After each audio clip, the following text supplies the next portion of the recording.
আমার অনেক মুসলিম যুবক যুবতী ভাইয়েরা বোনেরা ঠুনকো একটা বিষয় নিয়ে আত্মহত্যা করে জীবন নষ্ট করে ফেলতেছে। আর এই প্রবণতা সবচেয়ে বেশি ইদানিং লক্ষ্য করতেছি, যে কিছু হয় কি না হয় আত্মহত্যা, বিশ্ববিদ্যালয়ে পরীক্ষা চান্স পায়নি আত্মহত্যা, পারিবারিক কোনো একটা প্রবলেম আত্মহত্যা, একটু ডিপ্রেশনের মধ্যে আছে, একটু হতাশা, চাকরি বাকরি হচ্ছে না আত্মহত্যা, সার্টিফিকেট পুড়িয়ে ফেলতেছে আত্মহত্যা করতেছে। কি যে একটা মুসিবতের মধ্যে আছে। আমাদেরকে অনেকেই বলে এই বিষয়গুলো নিয়ে, এখন অনেক পরিবারও এখন হিমশিম খেয়ে যাচ্ছে। আপনারা নিউজে দেখেছেন যে ঢাকা বিশ্ববিদ্যালয়ে কয়েকদিন আগে পরীক্ষা হয়েছে, সেখানে একটা মেয়ে ফেসবুকে দেখলাম, মৌমিতা মৌ সম্ভবত, তিনি চান্স পায়নি বিশ্ববিদ্যালয়ে। তিনি একটা চিরকুট লিখেছে, একটা চিঠি লিখেছে, বাবা মাকে উদ্দেশ্য করে চিঠি লিখেছে যে বাবা মা, অনেক টাকা পয়সা আমার পিছনে খরচ করেছো, অনেক অর্থ করি খরচ করেছো, আমিও পর্যাপ্ত চেষ্টা করেছি, পড়াশোনা করেছি, কিন্তু বিশ্ববিদ্যালয়ে চান্স পেলাম না। আজকে পাড়ার মানুষ কত কথা বলতেছে যে এত টাকা পয়সা খরচ করলে মেয়ের জন্য, আমি চেষ্টা করার পরেও চান্স পেলাম না।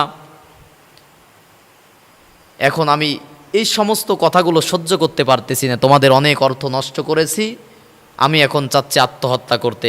এই আত্মহত্যার জন্য আমার পরিবার বা কেউ দায়ী নয়।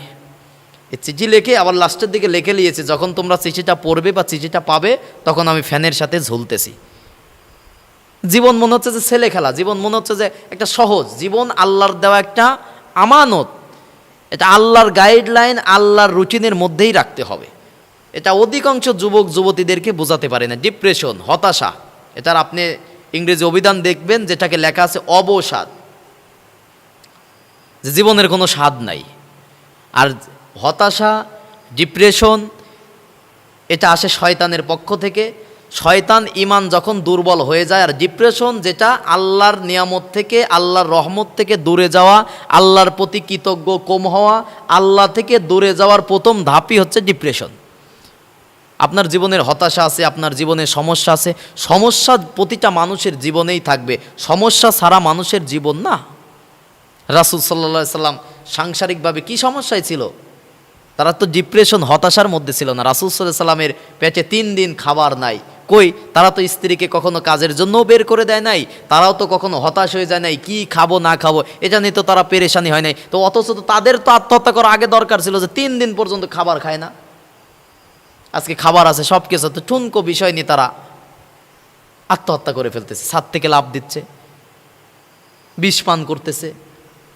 এগুলোর পিছনে যতগুলো মৌলিক কারণ বিশ্ববিদ্যালয়ে, আমাকে অনেকে বলে, এটা দেখার পরে নিউজে কমেন্টে যায় কতজন কত ধরনের মন্তব্য দেখি তো আমরা এগুলা। আসলে এগুলোর পিছনে যতগুলো দেখা যাচ্ছে যে আবার এখন তো গার্লফ্রেন্ড বয়ফ্রেন্ড জাস্টফ্রেন্ড এগুলো তো অহরহ হয়ে গেছে। একটু রাগারাগি হচ্ছে, গার্লফ্রেন্ড বয়ফ্রেন্ড আত্মহত্যা করতেছে। জীবন কি সহজ, ছেলে খেলা হয়ে গেছে জীবনটা। আজকে তোমার জীবন তোমাকেই গড়তে হবে। গার্লফ্রেন্ড বয়ফ্রেন্ড নিয়ে হারামের মধ্যে কখনো তো আসলে সুখ নাই, এটার বাস্তবতা এখন দেখতে পাচ্ছে। একটা ছেলে 3-4 সাথে লাইন করে আছে, একটা মেয়ে 4-5 জনের সাথে লাইন করে আছে। এরপরে এখান থেকেই মূলত ভার্সিটিতে চান্স পাওয়া না পাওয়া এটা মূল বিষয় না। মূল বিষয় হচ্ছে এরকম কিছু একটা আছে, হারাম সম্পর্ক ছিল, হয়তো বেকআপ হয়ে যাচ্ছে বা পরিবার থেকে মেনে নিচ্ছে না, এই একটা অজুহাত দিয়ে এরকমটা করতেছে। এই জন্য ইসলামের মৌলিক শিক্ষাগুলো দিতে হবে, আমার দেশের যুবক যুবতীদের হাতে কোরআন তুলে দিতে হবে, বিশ্বনবীর আদর্শ তুলে দিতে হবে। যদি কোরআনের মৌলিক শিক্ষাগুলো, ইসলামের মৌলিক শিক্ষাগুলো, বিশ্বনবীর আদর্শগুলো যদি প্রত্যেকটা মুমিন মুসলমানের ঘর থেকে আজকে আসতো, যদি পিতামাতা সন্তানকে কোরআনের সুশিক্ষা এবং বিশ্বনবীর আদর্শের শিক্ষা দিতে পারত, আজকে সমাজের মধ্যে এই আত্মহত্যা বলেন, এই ডিপ্রেশন বলেন, এই হতাশা বলেন, এই খুন বলেন, গুম বলেন, কিচ্ছু হতো না। একটা মুমিনের জীবন আসমানে আঁকা রুটিন হবে। মুমিন নিজের ব্যক্তিগত কোনো জীবন নাই। আমাকে অনেকেই বলে যে ঠিকমতো পড়াশোনা করতে পারি না, লাইফ রুটিন ঠিক নাই, কি করব? আমি বলি 5 ওয়াক্ত নামাজ পড়েন।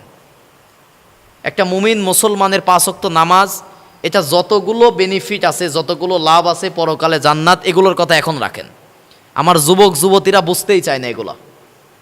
সরাসরি আপনাকে কিছু প্রমাণ দেই, সেটা সারা দিনের রুটিন যদি আপনি কন্ট্রোল করতে চান, ঠিক করতে চান, 5 ওয়াক্ত নামাজ আপনি জামাতের সহিত পড়েন, একটা দিন আপনি করে দেখেন আপনার জীবনটা অনেক সাজানো গোছানো হয়ে যাবে। 1 মাস আপনাকে ঠিক করা লাগবে না, 1 সপ্তাহ ঠিক করা লাগবে না, আপনি 1 দিন ঠিক করেন, আপনার 1 বছর ঠিক হয়ে যাবে। মুমিন মুসলমানের দিন সবার শুরু হবে ফজরের নামাজ আর কোরআন তেলাওয়াত দিয়ে। দিনটা শুরু হয়ে গেল আল্লাহর রহমত দিয়ে শুরু হয়ে গেল। লাইফ রুটিন এরপরেই শুরু হয়ে যাচ্ছে, আপনি কাজ কর্ম করবেন, দুপুর হয়ে গেল গোসল করবেন, জহরের নামাজ পড়বেন, কতটা রুটিন ভাবে আপনি দেখেন। তার কিছু সময় পরে আসরের নামাজ, এরপরে সন্ধ্যা লেগে যাচ্ছে, আপনি হাত মুখ ধুয়ে ওযু করে মাগরিবের নামাজ পড়বেন, এরপরে আপনার খাওয়া দাওয়া বাদ বাকি কাজগুলো সেরে নেবেন, ছাত্র ভাইরা পড়াশোনা করবে, এরপরে ইশারের নামাজ হবে, ইশারের পরে বাকি পড়াশোনা শেষ করে ঘুমিয়ে যাবে। কত সাজানো গোছানো রুটিন আল্লাহ নিজেই করে দিলে। এজন্য তো আসমানে আঁকা আমাদের রুটিন, মুমিন মুসলমানের রুটিন আসমানে আঁকা, আল্লাহ নিজে রুটিন করে দিয়েছে। ইসলাম আজকে নাই তো, শিক্ষার সিলেবাসের মধ্যে ইসলাম নাই, আমাদের পরিবারের মধ্যে নাই। এজন্য আত্মহত্যা, হারাম রিলেশনশিপ, খুন, জেনা, ধর্ষণ এগুলো আজকে কমন হয়ে গেছে সমাজের মধ্যে। এজন্য আমাদের পিতামাতার দায়িত্ব সন্তান শিশু থাকতে, ছোট থাকতে কোরআনের শিক্ষা, হাদিসের শিক্ষাগুলো দিতে হবে।